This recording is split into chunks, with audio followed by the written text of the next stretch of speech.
Amém, queridos? Eu vou ministrar a palavra que o Senhor nos deu para essa noite.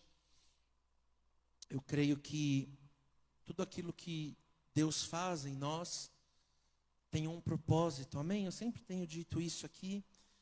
E nós vamos receber do Senhor, ou ouvir do Senhor, alguns princípios para uma colheita abençoada. Amém? Em muitas áreas da nossa vida. Essa palavra não é específica para a oferta, amém? Mas também serve para todas as áreas das nossas vidas. E esse é o tema da pregação de hoje. Amém, queridos? Conforme o Espírito Santo falar no seu coração, você desejar, ofertar, abençoar a obra do Senhor, em obediência ao princípio da palavra, você é muito bem-vindo para fazer isso, amém? No domingo, eu ministrei uma palavra para a igreja acerca das ofertas, né, que o Senhor levantou ou desafiou o povo dele a levar para a construção do tabernáculo, né? E pudemos, tanto na quinta passada quanto no domingo passado, pudemos entender esse princípio, e nós somos o lugar onde a presença do Senhor habita, amém? Nós somos o tabernáculo, o lugar que o Senhor está, se move, faz milagres, transforma, multiplica. Talvez hoje você está precisando de um milagre, talvez hoje você está precisando de que o Senhor mude, que o Senhor vire totalmente uma chave na história da sua vida. Hoje pode ser esse dia.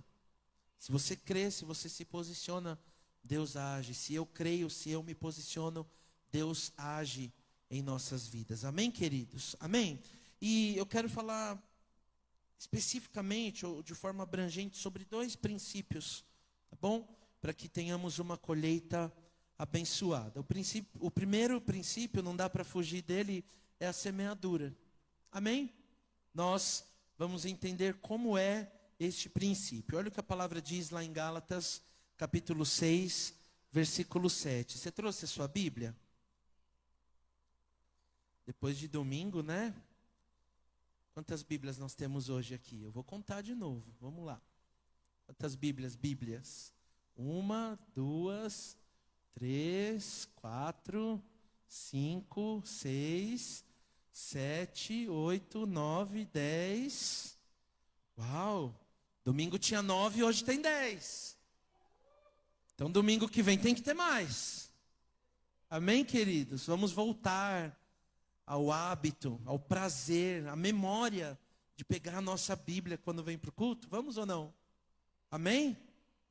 Amém? De trazer a Bíblia. Não só no culto da igreja, né? Anda com a Bíblia na mão, para onde você for. Deixa as pessoas verem que você é crente. Não aquela velha história, né? Põe a Bíblia debaixo do braço e põe uma capa de crente. Não é isso. Mas é também visualmente. Nós também podemos mostrar através disso que Jesus habita em nós. Amém? Nós podemos demonstrar também desta maneira o nosso amor pela palavra do Senhor. Amém, queridos? Glória a Deus. Gálatas capítulo 6, versículo 7. Não se deixem enganar, de Deus não se zomba, pois o que o homem semear, isso também colherá. Esse texto é muito claro. O capítulo 6, Paulo está encerrando a carta que ele escreveu aos Gálatas, e ele fala em todo o livro de Gálatas, mas principalmente nesse capítulo, acerca de diversos ensinamentos para a igreja. Ele fala sobre a comunhão, ele fala sobre termos as coisas em comum, sobre abençoarmos uns aos outros. E aqui ele fala sobre semeadura. E ele diz que, a palavra do Senhor diz que o que o homem semear, isso também colherá. Aqui está falando de uma espécie de uma semeadura. Amém? Aqui está dizendo que aquilo que nós, filhos do Senhor, plantarmos, na mesma espécie nós vamos colher. Essa palavra está dizendo para nós que se nós semearmos coisas boas, nós vamos colher as mesmas coisas boas. Também, por outro lado, se nós semearmos coisas ruins, nós também colheremos as mesmas coisas ruins. Está entendendo esse princípio da palavra? O primeiro princípio para uma colheita, quantos eu vou falar hoje, que eu disse para você?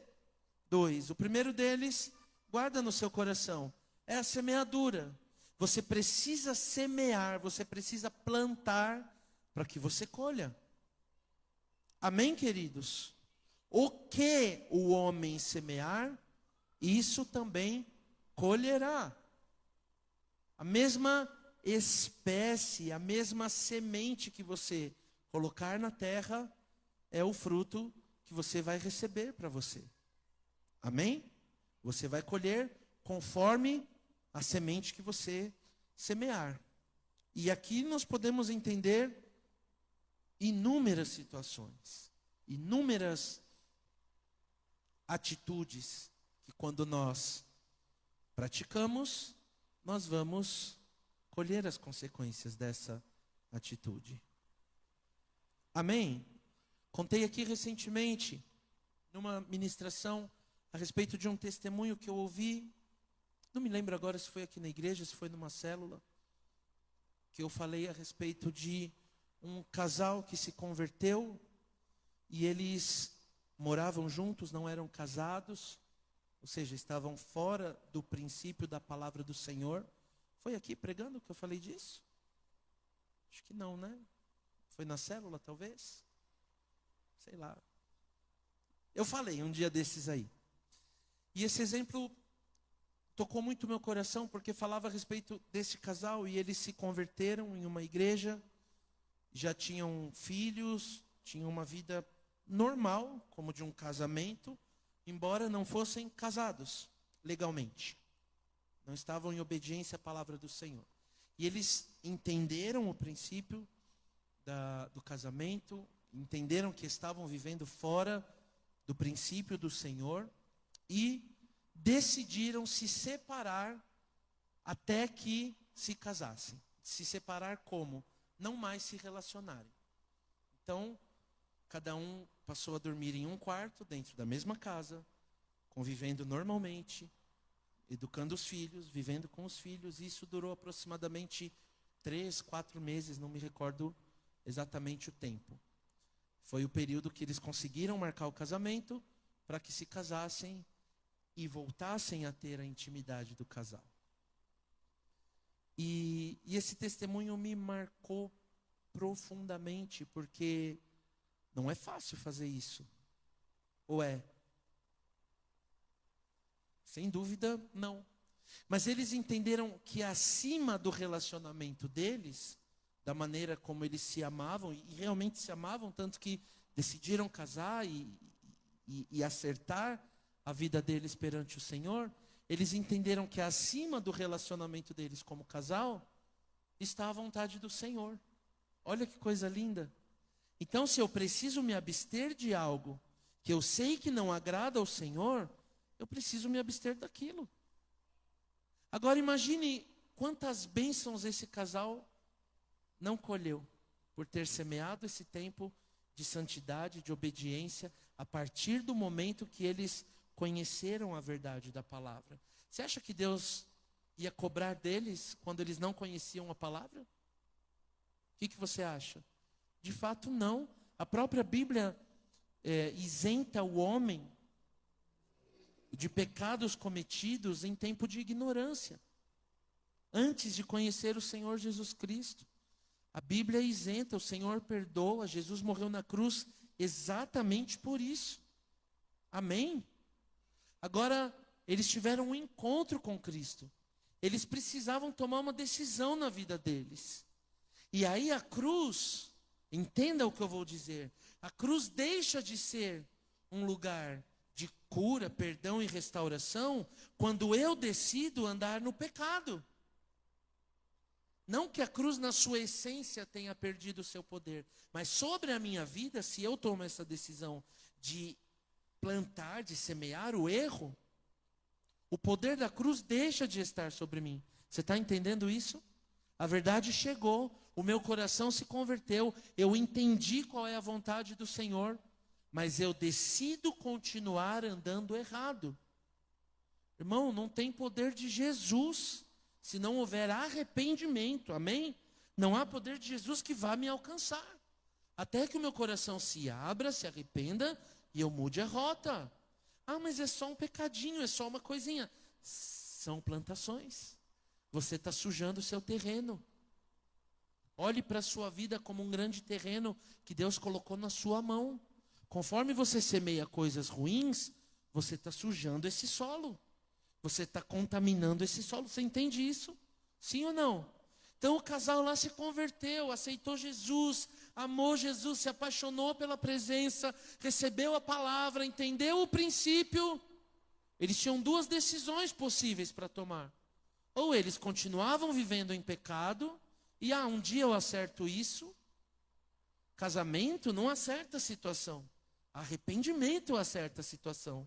Mudança de vida acerta a situação. O dia que eu casar, então eu vou parar de pecar, automaticamente Deus me perdoa. Peraí, mas e esse pecado cometido conscientemente? Sem arrependimento, sem mudança. Casamento não salva, quem salva é Jesus. Quem salva é a decisão de se arrepender e mudar de vida para andar com o Senhor. Você está entendendo isso, sim ou não? E aquele casal foi tão abençoado, olha o exemplo que eles deram para os filhos. Olha que coisa linda. E aí eles se casaram, tiveram a viagem de lua de mel, voltaram, abençoados pelo Senhor. Parece até meio ridículo, né? Tantos anos juntos e agora se separar os corpos. Eu preciso me santificar ao Senhor. Mas já foi tanto tempo. Não importa, nesse tempo eu não estava com o Senhor. Agora eu tenho um Senhor que me ama. Agora eu tenho uma palavra que me rege. Agora eu tenho uma carta de amor que me norteia. Que me mostra o caminho, que me mostra a verdade, que me mostra a vida. Eu vou tomar a minha decisão. Disso se trata a semeadura. Vai além da oferta que a gente traz aqui no altar, sim ou não? Vai muito além. Vai muito além. E outras tantas decisões que, se eu for exemplificar aqui uma por uma, eu vou cumprir o que a pastora Carlinha falou hoje. A gente não sai daqui hoje. Mas traga para você. Amém, queridos? Feche os seus olhos, se você pode, nesse instante. Diga assim: Senhor, me mostra. Ora comigo, querido. Fala: Senhor, me mostra onde a minha semeadura está sujando essa terra, está sujando o terreno, o solo da minha vida.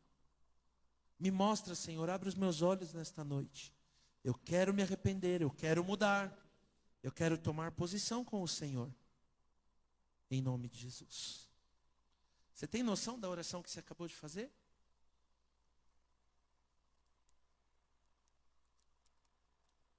Então eu não preciso trazer aqui, nessa palavra, 10 ou 12 exemplos, ou 15 ou 20, ou 2 ou 3 que sejam, para que você veja se um deles está se enquadrando em você. Você acabou de orar e eu sei que o Espírito Santo já respondeu no seu coração. Deus já falou comigo aqui agora. Eu creio que Ele falou com você, que Ele te mostrou algo, que Ele está trazendo algo à tona na sua vida, para que você possa mudar essa semeadura. Amém? Então grava isso no seu coração, conforme a espécie que você plantar, da mesma espécie, você vai colher. Amém? Até aqui nós sabemos, nós temos isso decorado, a gente sempre ouve falar acerca disso. Quem planta laranja, colhe laranja. Quem planta tomate, colhe tomate. A gente conhece esse exemplo e a gente sabe na vida prática que é assim. Mas existem outros pontos, existem outros aspectos que nós precisamos olhar para a semeadura. Amém, queridos? Vamos aprofundar um pouco esse tema. Por exemplo, o retorno. Você já parou para pensar nisso? O retorno, aquilo que vem de volta para você.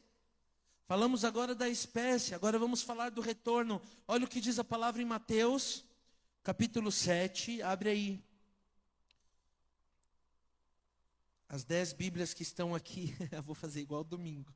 Domingo eu falei umas 30 vezes, as 9 Bíblias, hoje são 10. As 10 Bíblias, mais o telão está aqui, você vai poder ler também. Mateus, capítulo 7, versículo 12. Assim, em tudo, Mateus 7,12. Assim em tudo, façam as pessoas, ou façam para as pessoas o que querem que elas façam a vocês, pois esta é a lei e os profetas. Certa vez eu ouvi alguém dizendo assim: poxa, ninguém me convida para ir na casa da pessoa. Mas fulano de tal está sempre indo na casa de todo mundo chama tal pessoa, mas não me chama.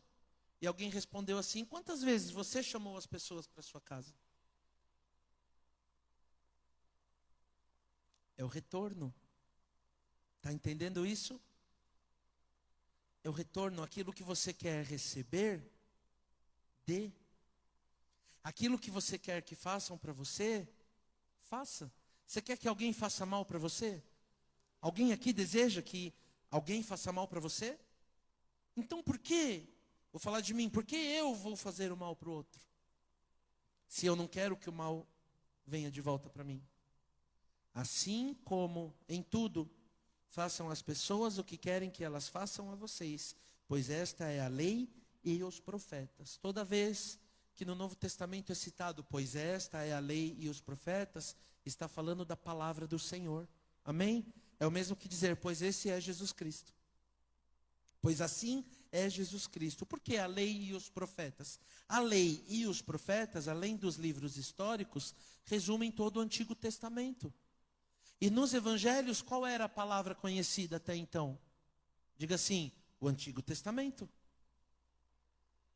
A lei, se nós vermos lá no começo, tudo que Deus entregou a Moisés, nós conhecemos a palavra, sim? A lei do Senhor. Depois vem os livros históricos, os livros poéticos, Salmos, Provérbios, Eclesiastes e Cantares, e depois vem todos os livros dos profetas. Primeiro os profetas, os livros dos profetas maiores, depois os livros dos profetas menores. Assim, todas as vezes que você ler Jesus falando, ou qualquer palavra no Novo Testamento citando, assim é a lei e assim são os profetas, é o mesmo que Deus dizendo, assim é a minha palavra, assim é Jesus, assim é o fundamento. Amém? Então é isso que está dizendo aqui, pois esta é a lei e os profetas. Qual é a lei e os profetas? Qual é a palavra? O que é que o Senhor fala a respeito disso? Aquilo que você quer receber, dê. Quer ser convidado para almoçar na casa das pessoas? Comece a convidar as pessoas para almoçar na sua casa. Quer receber abraço? Comece a oferecer abraços. Quer um ouvido para ouvir aquilo que você tem para dizer? Comece a disponibilizar o seu ouvido para que as pessoas possam falar aquilo que elas precisam falar. O retorno é bíblico e faz parte da semeadura. Amém? Outro exemplo, a quantidade da semeadura. Olha o que a palavra diz, 2 Coríntios capítulo 9, versículo 6. 2 Coríntios 9, 6. Lembrem-se, aquele que semeia com moderação, em outras palavras, só um pouquinho, também colherá moderadamente, ou só um pouquinho. E aquele que semeia com fartura, em outras palavras, bastante, também colherá fartamente. Bastante, também vai colher bastante. Isso é só para dinheiro, sim ou não? Não, isso é para tudo, inclusive financeiramente. Lembrem-se, olha de novo o apóstolo Paulo trazendo ensinamento nessa área para a igreja do Senhor, agora a igreja dos Coríntios. Aquele que semeia pouco também colherá pouco, aquele que semeia muito também colherá muito. Agora está falando da quantidade da semeadura. Então, primeiro nós falamos a respeito da espécie, diga espécie da semeadura. O que você semear, você vai colher. Amém ou não? Depois falamos sobre o retorno da semeadura. Aquilo que você quer receber, faça primeiro. Aquilo que você quer que chegue até você, faça chegar até os outros. Amém? E agora ouvimos e falamos sobre a quantidade da semeadura. Você quer colher muito? Você precisa semear muito. um pouquinho de colheita é suficiente para você, semeie só um pouquinho. Está na Bíblia. É Deus falando com a igreja. Palavra dura, né? Porque nos confronta, nos ensina. É princípio da palavra do Senhor. Amém? Vamos para o segundo princípio. Aqui estamos caminhando já para o final. Glória a Deus, você já vai poder ir para casa descansar. Nem liga porque a pastora Carlinha falou de não ter pressa de sair da presença. Estou brincando com você. Mas grava isso no seu coração. O segundo princípio que eu quero falar com você é o tempo de espera entre o que você planta e o que você colhe. Amém? Então qual é o primeiro princípio? A semeadura. O segundo princípio, o tempo de espera. E talvez aí seja o mais difícil para nós. Para mim, é muito mais difícil esperar acontecer do que semear, do que fazer. Para semear a gente acelera. Corre lá, compra semente. É ou não é assim? Vai, prepara a terra rapidinho. Semeei, tá pronto. Uau! Agora senta e espera. Nunca vi um agricultor ir lá, semear, colocar uma sementinha na terra e ficar, semente, em nome de Jesus, cresça. Em nome de Jesus, fruto venha. Agora, vai, em nome de Jesus, eu ordeno, eu determino, eu profetizo, eu declaro. Vai acontecer alguma coisa? Por quê? Porque quem determinou um tempo para a colheita? Deus. E o tempo de Deus não se muda por causa das nossas atitudes. Nós podemos atrasar as coisas. Amém? Agora, adiantar, não. Como assim, pastor, atrasar? Eu e você e eu, não vou falar de mim. Eu já podia estar vivendo tantas coisas que por causa de escolhas minhas, hoje eu não estou vivendo. Por que atrasou, pastor? Por escolhas erradas. Justamente por semear errado lá atrás. E hoje vem a colheita. Ah, mas você não é pastor? Eu sou filho de Deus, tanto quanto você. Eu sou ovelha, tanto quanto você. Está meio gordinha essa ovelha. Mas tanto quanto você, eu preciso viver essa palavra. Amém? Você precisa dessa palavra? Você precisa viver essa palavra? Sim ou não? Então, quantas vezes nós atrasamos as coisas de acontecerem? Agora, adiantar o tempo que Deus determinou, irmão, você pode fazer o que for, é impossível.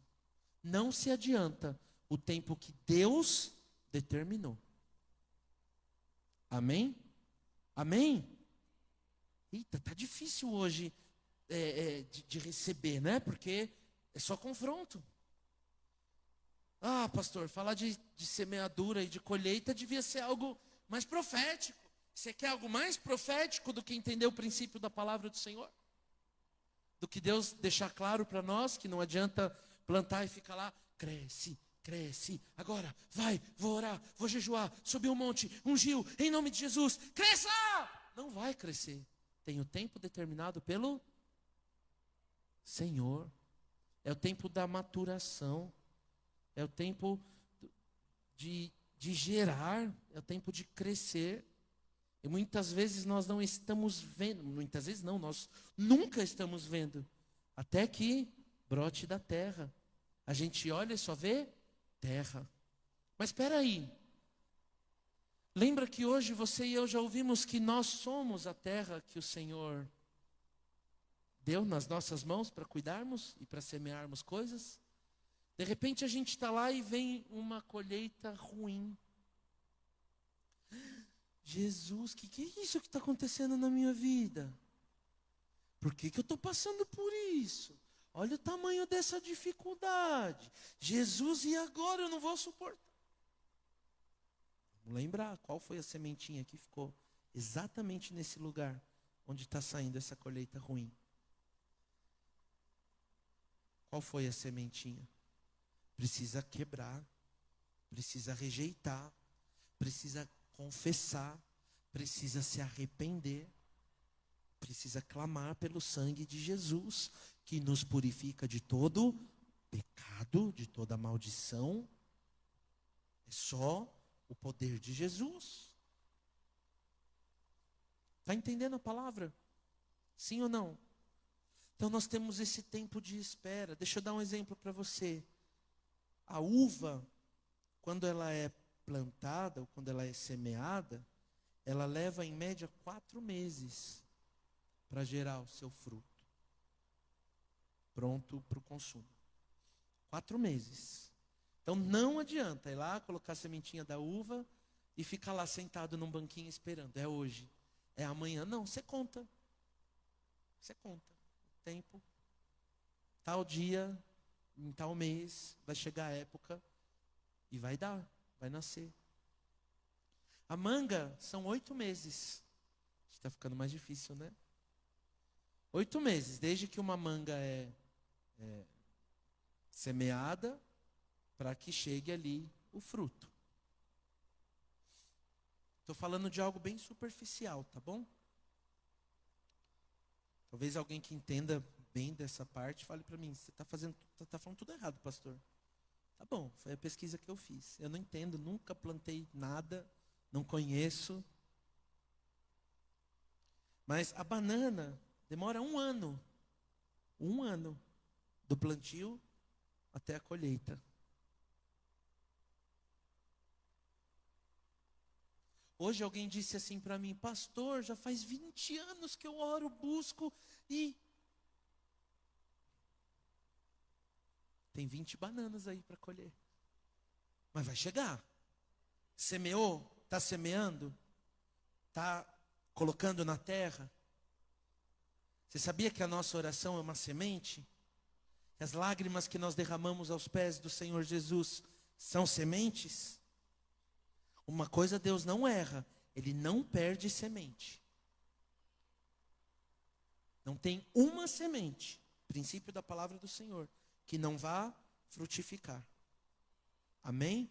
Então, diante disso, fale assim comigo: esperar requer paciência. Mas quem quer esperar? Você já marcou horário com alguém que atrasou? É legal? É gostoso? É bom? O que você sente? A pessoa te deixou 1 hora plantado ou plantada, esperando, a partir do horário que você combinou. Qual é o sentimento? É ruim esperar, não é? Será que você já não fez isso com alguém? A gente só lembra quando fizeram com a gente, né? Quando a gente faz com alguém. Alguém ficou esperando, alguém teve que exercer paciência. Por nossa causa, por minha causa. Quantas vezes você já teve que esperar alguma coisa que você não queria esperar? Então, esperar requer paciência. Paciência é totalmente o contrário da ansiedade. Você já ficou ansioso por alguma coisa? Sim ou não? Já ficou ansioso, já ficou ansiosa por qualquer coisa? Você está lá sentado esperando alguma coisa acontecer, aí a perna começa a tremelicar, o pé começa a bater no chão, daqui a pouco a mão batendo na perna, daqui a pouco você está tremendo, daqui a pouco você está correndo, meu Deus, o que está acontecendo? Eu não estou aguentando, sabe o nome disso? Ansiedade. Já experimentou ler a Bíblia num momento como esse? Ah, mas eu não estou com a minha Bíblia ficou em casa. Agora eu vou a teu favor quando você vem com o celular para a igreja. Você não tem a Bíblia no celular, não? Posso te dar um conselho? Quando você for ler a Bíblia no celular, põe no modo avião. Amém? Essa é de graça. Faz toda a diferença na qualidade da leitura bíblica. Nada para te distrair. Porque eu tenho certeza que qualquer notificação que entra, você para a leitura, vai lá, vê o que entrou, o que aconteceu, para depois voltar na leitura. Para de ser hipócrita, filho de Deus. Põe no modo avião. Lê no teu celular, mas lê a Bíblia. Ah, eu estou ansioso, não sei nem porquê. Vai ler a Bíblia. Vai deixar Jesus falar com você.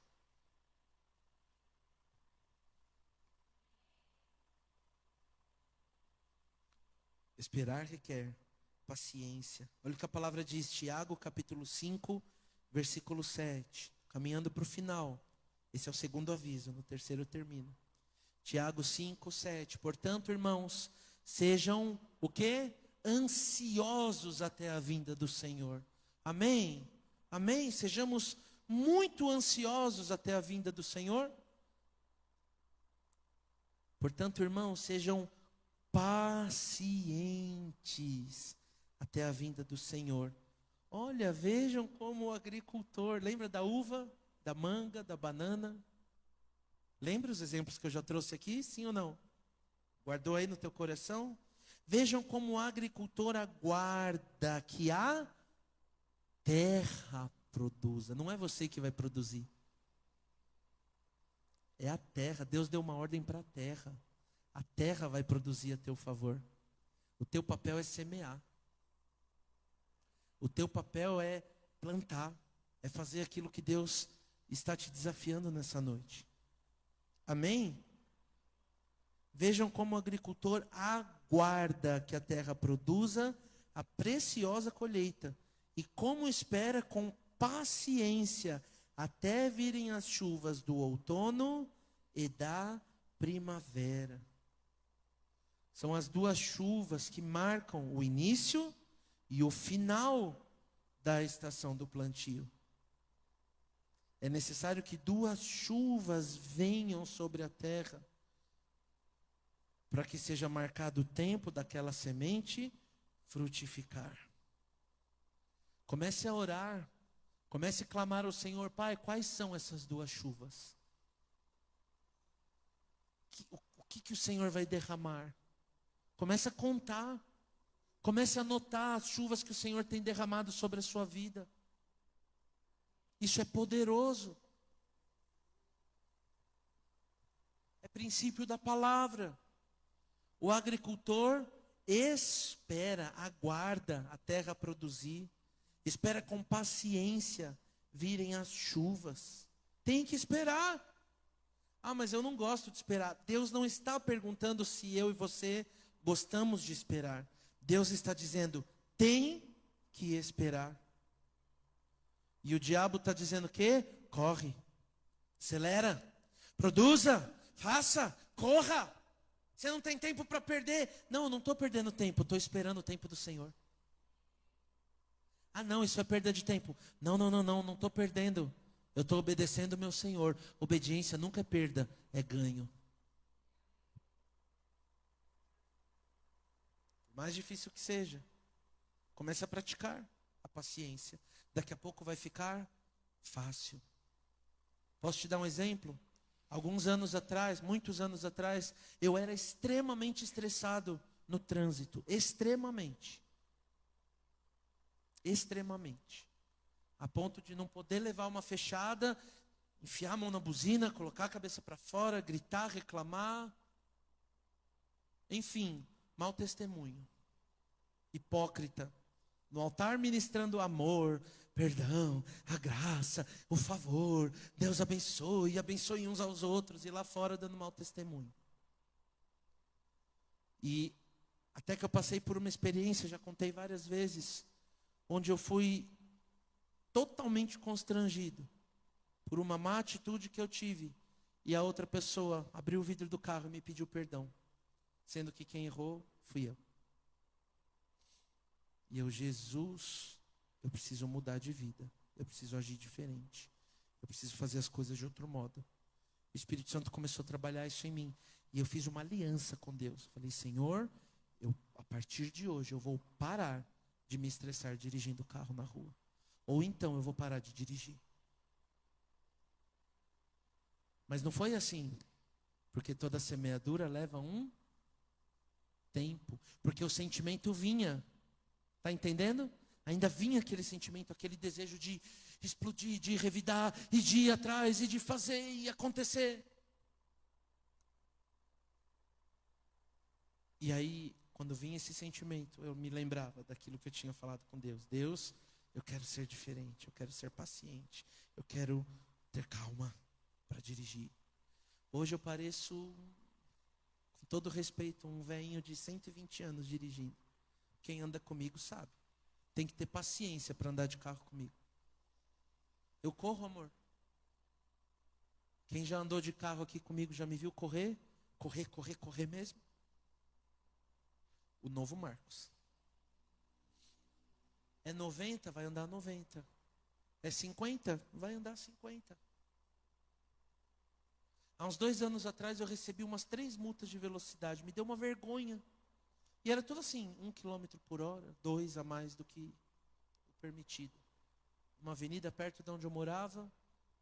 Não percebi que eu estava andando acima da velocidade. E no mesmo lugar, eu fui pego acho que umas 3, 4 vezes, né, amor? Em multa, e eu falava para ela, não é possível, eu não corro, eu não passo dessa velocidade. Aí fui descobrir o que aconteceu. Eu tinha um carro 1.0, Deus me deu um carro 1.4. Um carro que você pisa, ele anda mais. Está entendendo isso? Sim ou não?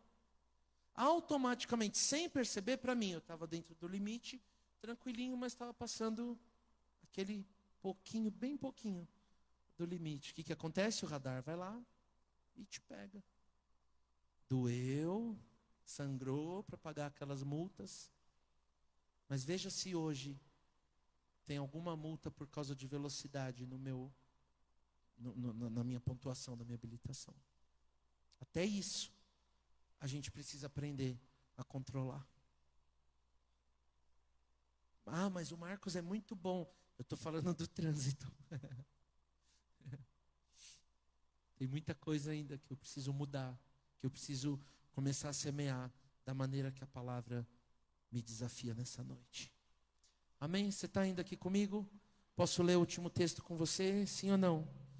Então, só o versículo 8, eu li o 7 com você, né? Tiago 5, 7, só vamos ler o 8 e aí vamos para o último texto. Tiago 5, versículo 8 diz assim: sejam também pacientes e fortaleçam o coração de vocês, pois a vinda do Senhor está próxima.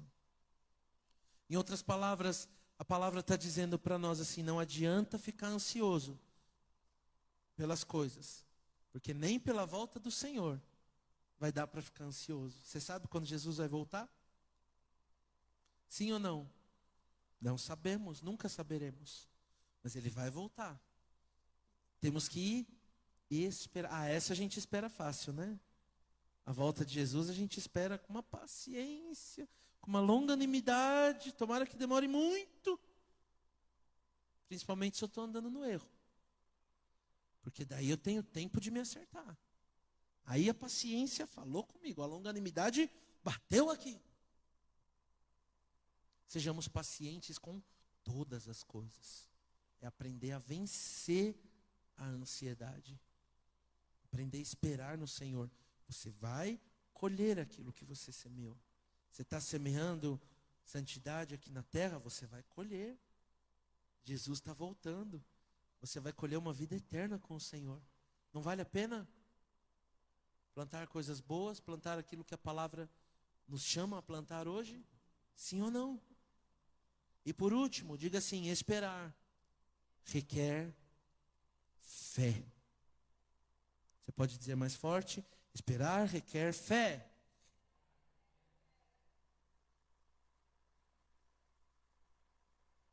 Jesus ressuscitou. Jesus vivo. Jesus andando novamente aqui pela terra. Os discípulos se maravilharam de ver, de estar com Ele, de ter aquela experiência. Mas tinha um que não estava lá. Chegou depois, chegou atrasado, deixou os irmãos esperando. Perdeu a hora que estava marcada. E o que aconteceu quando ele voltou? Não acreditava que era Jesus. Você sabe de quem eu estou falando? De Tomé. Leia comigo João, capítulo 20, versículo 28. Evangelho de João, 20, 28. Tomé lhe disse, Senhor meu E Deus meu, esse foi o momento que Tomé reconheceu que era Jesus por causa das cicatrizes que Jesus mostrou para ele. Foi necessário ver. E aí o versículo 29, então Jesus lhe disse: porque me viu, você creu? Bem-aventurados os que não viram e creram. Esperar também requer fé. Todos os outros discípulos, antes de ver que era Jesus, já tinham crido e se alegrado com a ressurreição do Mestre.